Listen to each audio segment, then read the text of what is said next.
सरन्यायाधीश भूषण गवई यांच्या शुभ हस्ते नाशिक जिल्हा व सत्र न्यायालयाच्या नूतन इमारतीचे उद्घाटन आणि 140 वर्षापूर्ती सोहळा संपन्न झालाय।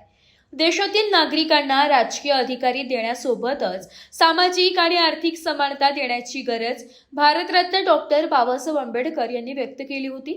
आजच्या काळात ही समानता निर्माण करणे ही आपल्या सर्वांची सामूहिक जबाबदारी असल्याचे प्रतिपादन सर्वोच्च न्यायालयाचे सरन्यायाधीश भूषण गवई यांनी केले। नाशिक जिल्हा व सत्र न्यायालय नूतन आधुनिक इमारतीचे उद्घाटन व वाहनतळाचे भूमिपूजन सरन्यायाधीश श्री गवई यांच्या हस्ते झाले। यावेळी ते बोलत होते।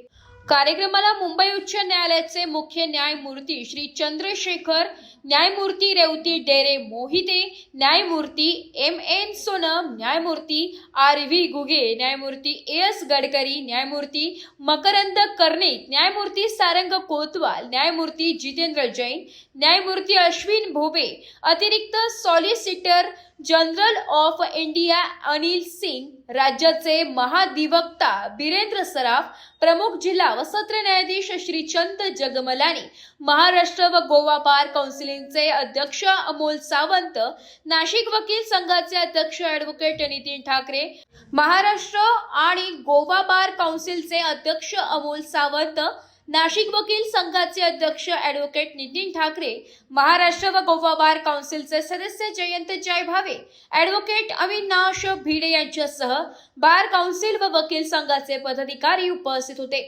7 मजली पर्यावरणपूरक इमारत असून एकूण 44 न्यायालयांचा समावेश आहे। पोक्सो महिलांसंदर्भातील खटले, ATS व CBI साठी स्वतंत्र कोर्ट उभारण्यात आले। व्हिडिओ कॉन्फरन्सिंग सुविधा, दिव्यांगानुकूल वास्तू, वकिलांसाठी प्रशस्त दालने व ग्रंथालय, 350 ते 400 व्यक्तींची क्षमता असलेले भव्य ऑडिटोरियम असेल। आधुनिक अभिलेख कक्ष, प्रतीक्षालय व प्राथमिक उपचार केंद्र, स्तनदा मातांसाठी हिरकणी कक्ष, पीडित व साक्षीदारांसाठी सुरक्षित व्यवस्था, 1,500 दुचाकी व 450 कार पार्किंगची क्षमता, टायपिस्ट, झेरॉक्स, न्यायालयीन कर्मचारी, वकील परिषदेसाठी स्वतंत्र जागा उपलब्ध आहे, अशी या नवीन न्यायालय इमारतीची वैशिष्ट्ये आहेत। वृत्तसंकलन विभाग, AV न्यूज, नाशिक।